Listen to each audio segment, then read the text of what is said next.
So Ms. Jennifer Shelley, our account manager with virtualjobshadow.com, she'll give you a brief demo so you'll actually get to see the website and what all it includes.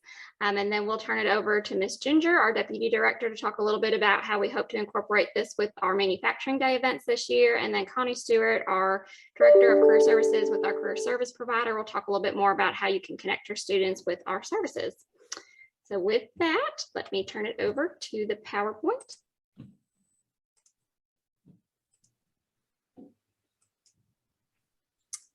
As I mentioned, we with the Northwest Tennessee Workforce Board are operating these programs. We contract with Dyersburg State Community College to offer the services through the Workforce Innovation Opportunity Act and the American Job Centers. Specifically today, we're talking about the Title I programs. These serve adults, dislocated workers, and youth, but we're primarily focusing on our youth programs today, which are focused on our young adults, 16 to 24, who have barriers to employment or need some assistance with their education to successfully enter the workforce. Some of those services that we offer include our paid work experiences, our work-based learning, which are paid internships. As our contractor, Dyersburg State serves as the employer of record. They provide the workers' compensation insurance, and they work with employers to find specific work sites based on our students' interests. We want to get them in a site that matches what they're interested in so they can really see what it would be like and see if that's something they want to pursue. We do offer full-time or part-time positions. So if they want to work in the summer full-time, we provide that. And it's typically up to 6 months worth of a position. And we pay whatever that position pays normally.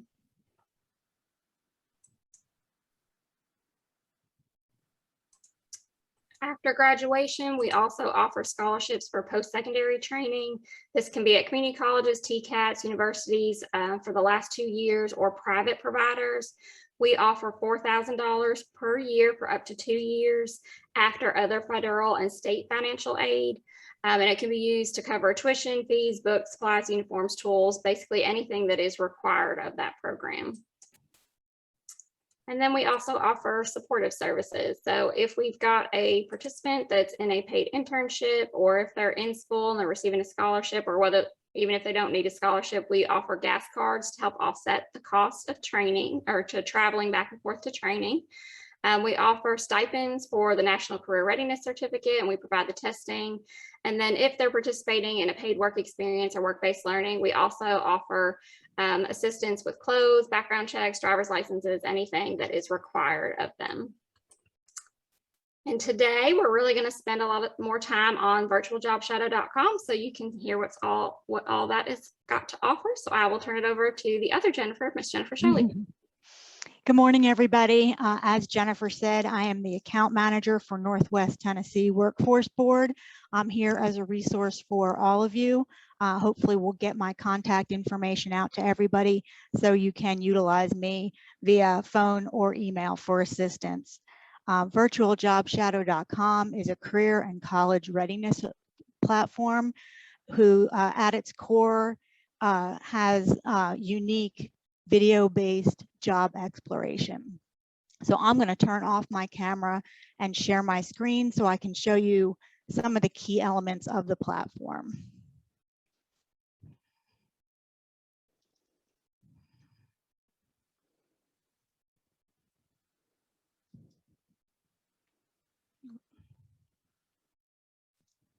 Sorry, now I'm having some technical difficulties. Do you want to continue?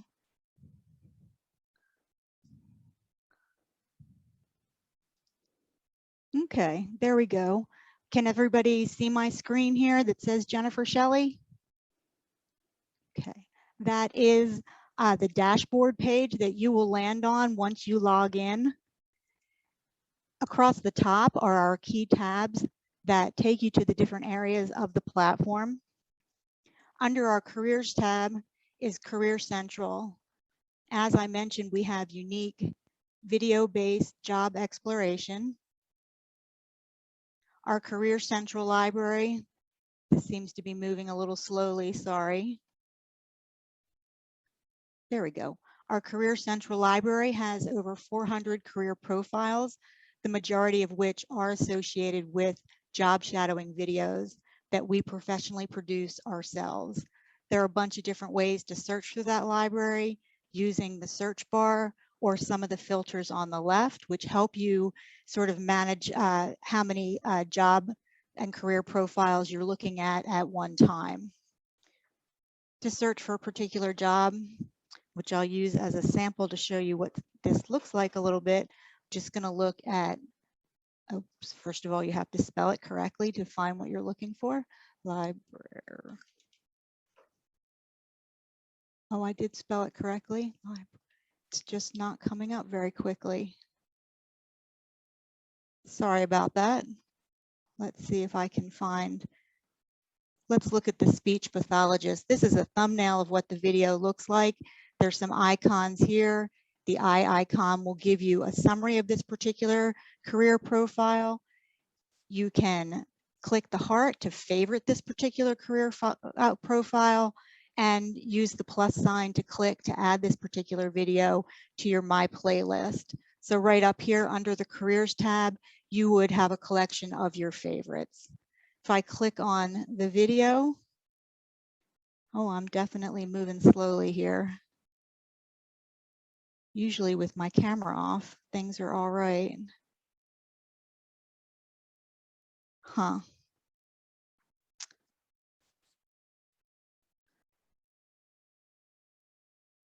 Usually this would pop open and be a full-sized video that starts to play in the background.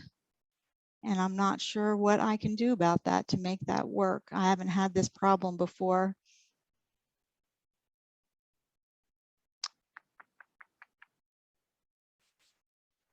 Sorry, just try another one, see if that works. I'm very sorry about the technical difficulties here. I'm not sure why I am. There we go. Something's opening up.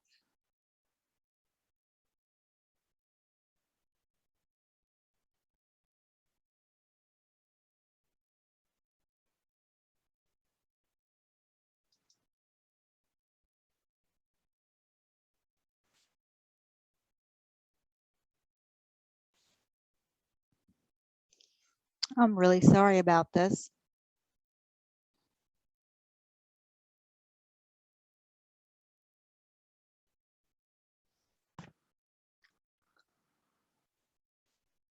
There we go. There's one of the videos opening up. I went to the Steel Assembly Manager, and this will show you the professional that we're following, where that person works, and obviously the name of his career. That video is playing in the background, and this is where the professional is giving you a day in the life of his job. He'll talk about the skills and assets that make him successful in his role. These videos are about 3 to 5 minutes long, and they're available both in Spanish and English in the closed caption option. Whoops.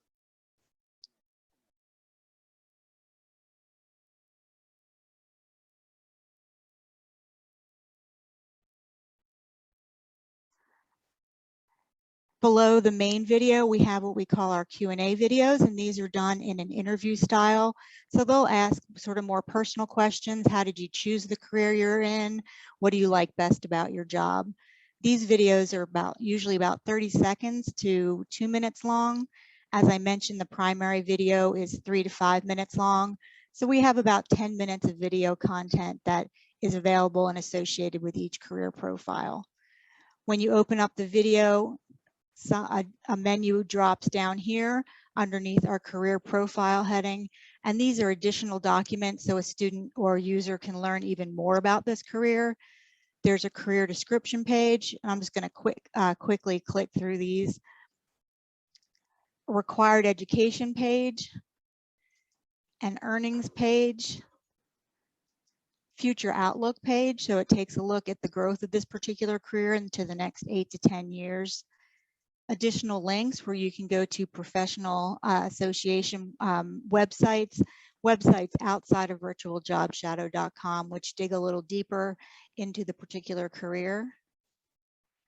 The college search, which in this particular case, it looks like we have no, oh, here we go.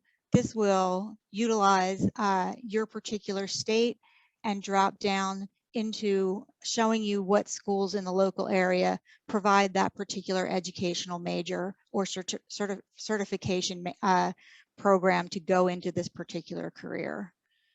And then we have a related careers tab, which is a really nice way to broaden a user's or a student's search into the career world. It'll take this job and say, if you like this, you might like some of these. So it's just broadens that spectrum of jobs that the student or user is looking at.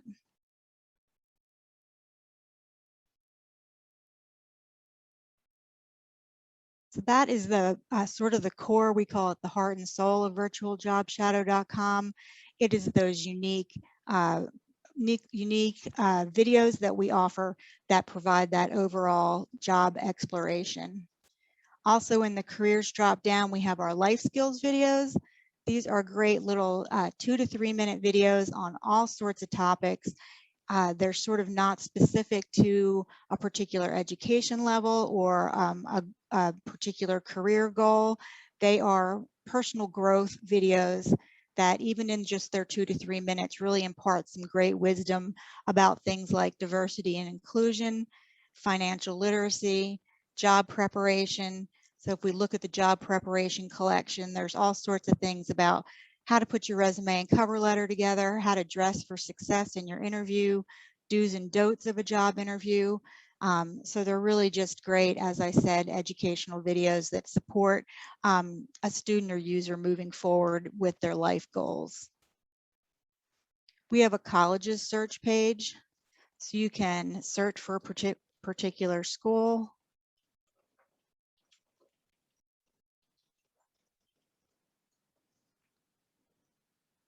Oh my goodness, I'm having all sorts of trouble today finding what I want to find.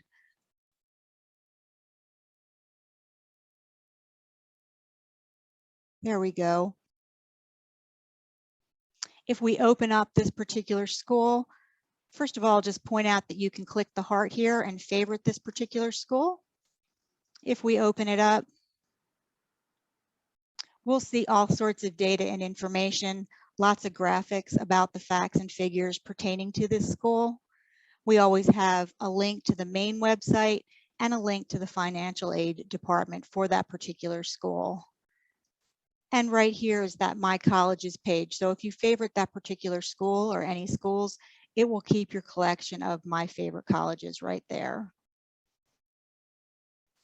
We have a job search. This can be used both as a job search and an internship search. If you do a quick search for a particular career or job, it'll show you all those jobs that are available in your area. It will default to where the user is located, but you can change that location if you're looking for a job elsewhere. And this will, you can jump on, click, and it takes you to the liveindeed.com site. So here you'll get a lot more information about that particular career, including salary and benefits and job duties. And if appropriate, you can apply for this job right here as well. And as I mentioned, there is that internship search, which works just the same way, but helps you identify internship opportunities. Under our Tools tab, our first item is assessments. This is a great place to start with your students or users. We have 4 different assessments. Very quickly, I'll show you how the Career Clusters Interest Survey assessment works. You can start a new assessment here. There's introduction and instructions. And this particular assessment has 102 questions that are presented in the form of prompts, which you can respond to using this range of emojis. So for this first one, which is a sample question, I'm going to say I definitely like that. And then you can start your survey.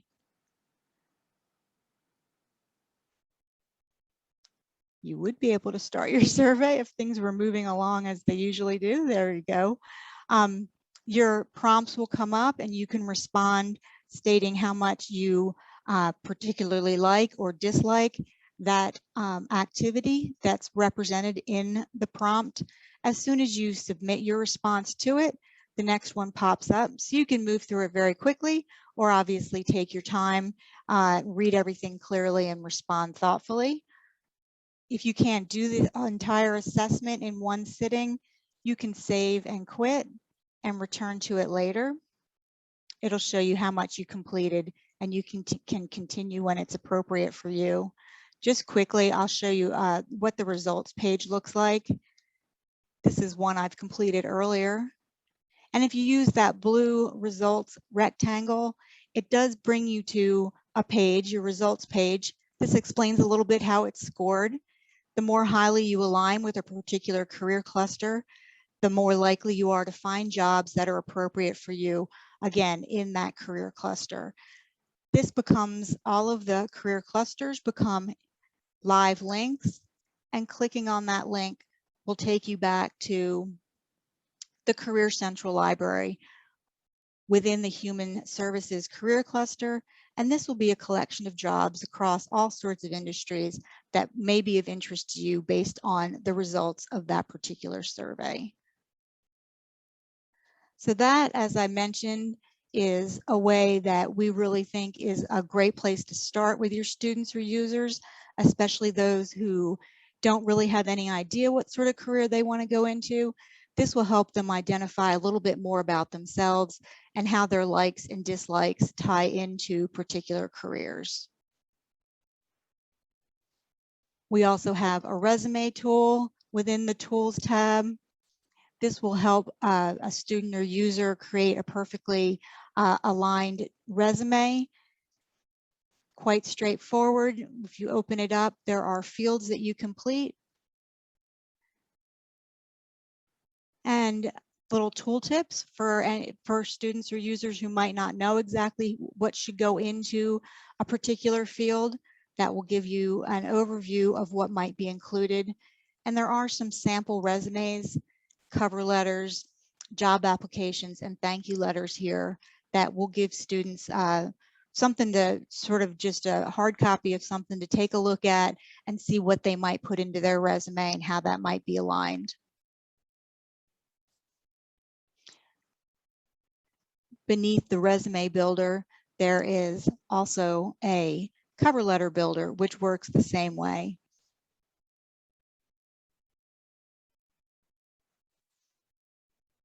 Also in the Tools tab, we have a post-secondary plan. This gives students the opportunity to sort of reflect on where they think they're going with their educational career, having searched on the platform, what particular schools might be their top choices, and what particular careers they have found that might be their favorites. In our admin tab, I won't go through this too thoroughly, but this is where you can spend a lot of time taking a look at what your users have completed on the platform. There's all sorts of reporting. There's the ability to put students into groups if that would be helpful for you. And we do have what we call our Flex Lessons tool, which is our curriculum builder. This allows you to put lessons together that you can assign to your students. They'll find them on their dashboard when they log in. They can go to their to-do area and find the assignments you've assigned and work through them, which gives them really some good direction on the platform as to what to do next and what's available to them. Just going back to our main page, I will show you a couple areas where you can get assistance if you need it. Right here, there's a Learn More green rectangle. And if you click on that, it takes you to our list of live workshops if anybody would like to learn more and have another opportunity to have a live presentation and be able to ask questions. And here, the blue question mark inside the circle accesses our help center. There are tons of articles here. There's lots of information. You can search for any particular topic you need assistance with, and you'll be taken to a page with tons of detailed information and screenshots to walk you through your research. And we have some on-demand videos. So if you wanted to, again, dig a little deeper into understanding the platform and utilizing it, You can come here. These are pre-recorded videos of our live workshops, so you can watch these whenever it's convenient for you. So that is a quick overview of virtualjobshadow.com.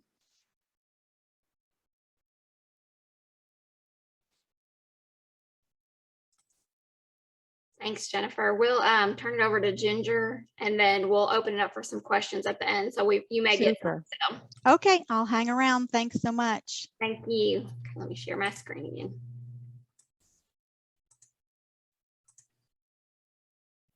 Well, typically with Manufacturing Day, many of you have worked with us before.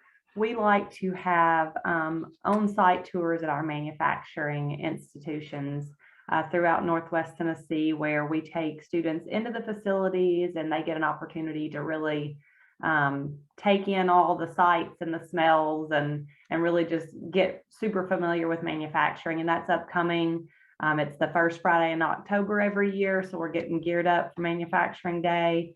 Due to the pandemic, we are obviously limiting on-site tours for our students again this year, as we had to last year. Still holding out hope for next year. Last year, we offered a video series of panel discussions from our manufacturers, and this year we're going to do something a little bit different. Our manufacturers are compiling little micro videos on site at their facilities that we're going to share on our Facebook page throughout the whole month of October. We're going to have a kickoff on that first Friday in October, which I believe is October 1st this year. And then throughout the month of October, we're going to share their micro videos on site at their facilities. And we're also going to, like I mentioned, do a little bit of a kickoff.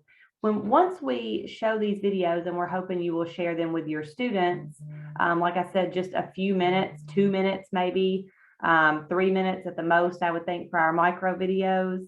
We're hoping that will spark some interest among your students for careers in manufacturing. And that's where it will come into play with this new virtual job shadow. It is our hope that you will utilize the virtual job shadow technology website platform to allow those students to delve into those careers further. Let's see if I can share here.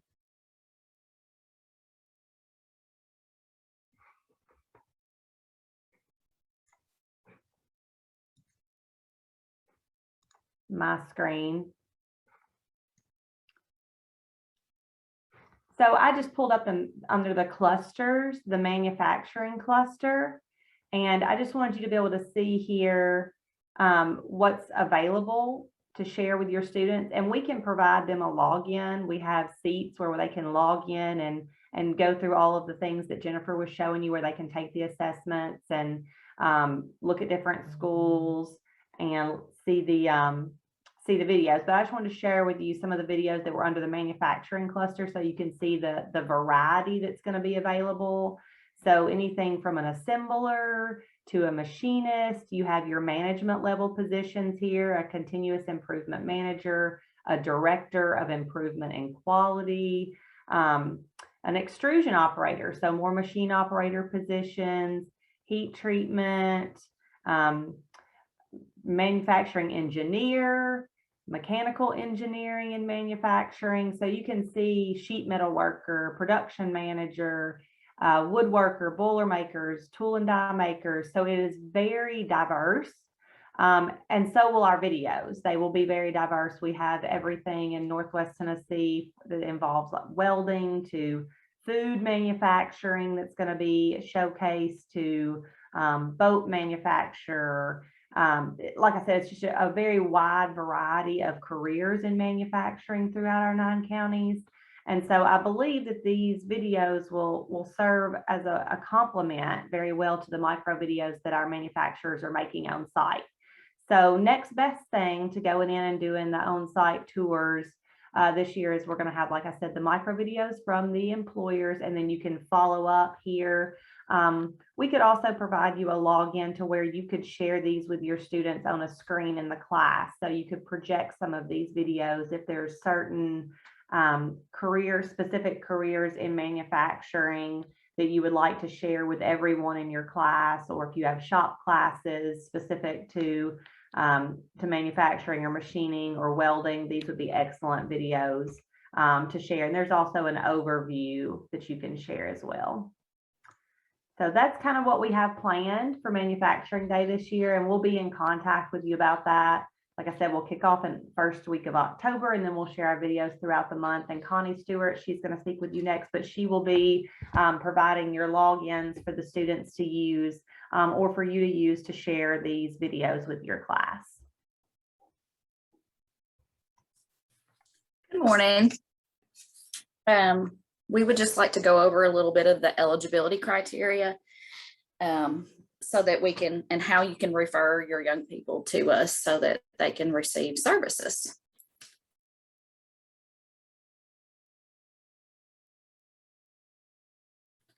Okay, we have a referral form, as you can see on the screen. So we're looking just really for the student's name and their phone number, address, email, that kind of thing. And you can select youth services, Title I youth, thanks Jennifer, and youth services. You could also put high school work-based learning if you know for sure that you're wanting a work experience for them. So you'll just put in the staff receiving the referral. We'll put in our information here, and we will, after we meet with a youth, when we determine whether they're eligible or not, we will always follow up and send you the referring agency information back, letting you know if we did serve, if they're receiving services and things like that. If we want the youth to sign, if they're under 18, we're probably going to want a parent signature, but you can send it to us if they're, and just mark if they're under 18, and we'll reach out to the parent.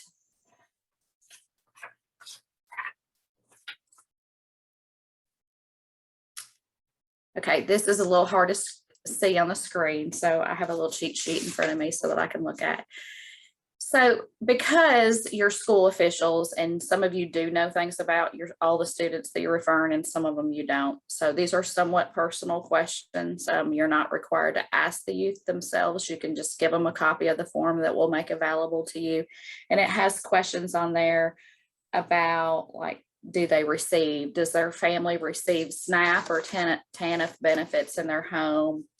Do they get free and reduced lunch? Because we're looking at youth who are low income and would meet that criteria. So free and reduced lunch, they would automatically be eligible if the free and reduced lunch is based on family income. And I know because of COVID, we've had a couple years where the schools have gotten, all students are eligible for free and reduced lunch. So we're looking at maybe if they met the income criteria in the 1920 school year for free and reduced lunch. If they have any juvenile or adult justice system involvement. I'll back up a little bit. I was just still going over the referral, Jennifer, but that's okay. So some of the questions ask about like disabilities and different things like that. So if you'll just give that to the youth, they can fill it out, and you can send that with the referral form.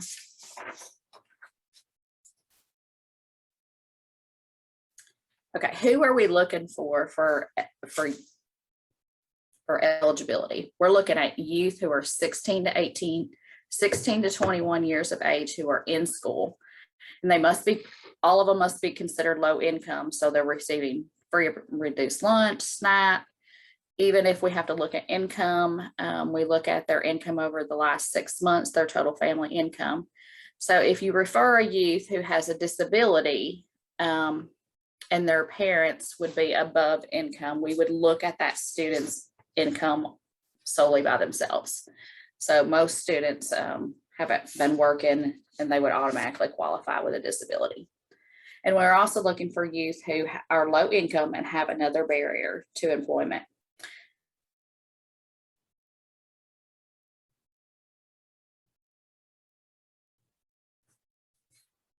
Okay, we're looking for basic skills deficient youth. And so these are youth who typically are functioning below a 9th grade level in reading, math, or language. One of the ways that the school could help with that, identifying those young people, is we're looking for the youth who are below college readiness on their ACT in one or more subjects.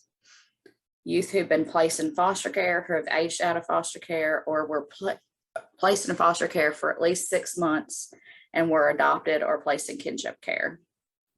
Youth who have prior juvenile justice involvement, if they've reached the age of 18 and they have adult justice system involvement. We're not looking at traffic court, we're looking at other areas.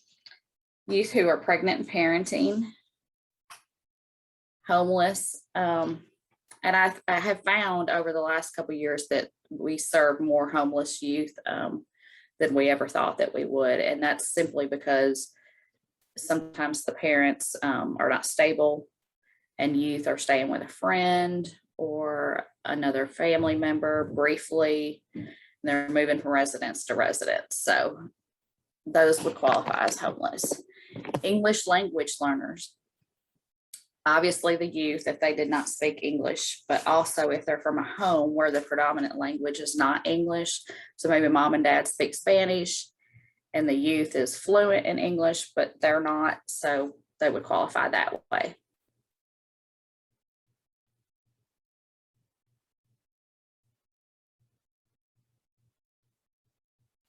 Now, if they're a senior and they're still in school and they did not meet the low income threshold, once they graduate from high school, we could serve them through the summer and help them into post-secondary.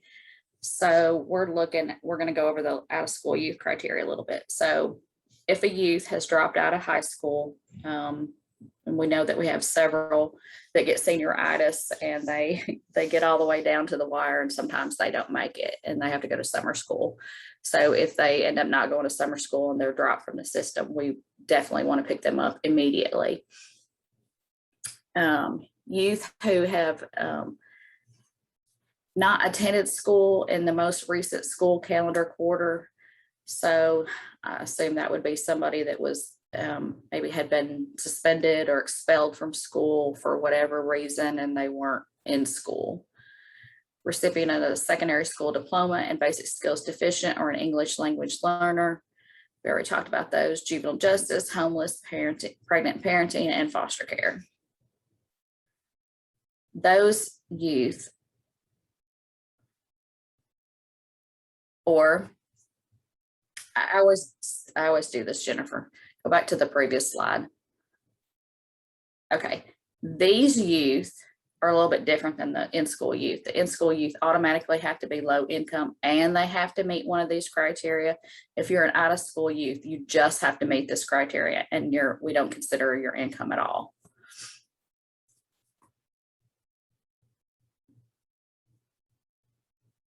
Okay. And then if you had a youth who didn't meet any of the criteria, they could still be low income and then need additional assistance to complete an educational program or to secure or hold employment. So these might be, like we said, the below average ACT scores. Maybe your parents have been incarcerated, they're first generation college students. We have about 2 pages of criteria and I have yet to find a youth who hasn't at least met one of them. Maybe they're in a non-traditional household setting, little or no work experience, or been fired from a job in the past year. Usually is a pretty good catch-all for most. Thanks, Connie. So that's all of our contact information. If you have any questions after the webinar, but we're open to questions. If you have any, you can put them in the chat, or if you want to raise your hand, I think we can unmute you if it'd be easier for you to ask your question that way. Okay. If there are no other, I might have one. Yes, the question about contacting Connie for the access codes. Yes, if you would like to have an account for your school, we are limited in the number of seats that we have. So if a student is participating in one of our programs, they will get their own login information. Connie and her staff will take care of setting that up for them. If we should have plenty of seats to have all the eligible participants have their own account, but we should have some for the schools to have one as well. So if we can't give all of your students a code, we could give your instructors a code, and it could be a tool that they can use in class with the students. And Connie's contact information is up there on the screen, but if you reach out to any of us, we'll make sure to get you in touch with her to get those logins for you.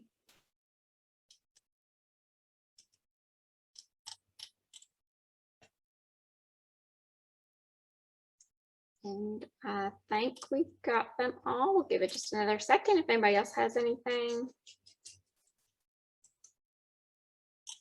I don't think I see any other hands or anything else in the chat. So thank you all again for joining us. We appreciate it. I might have one.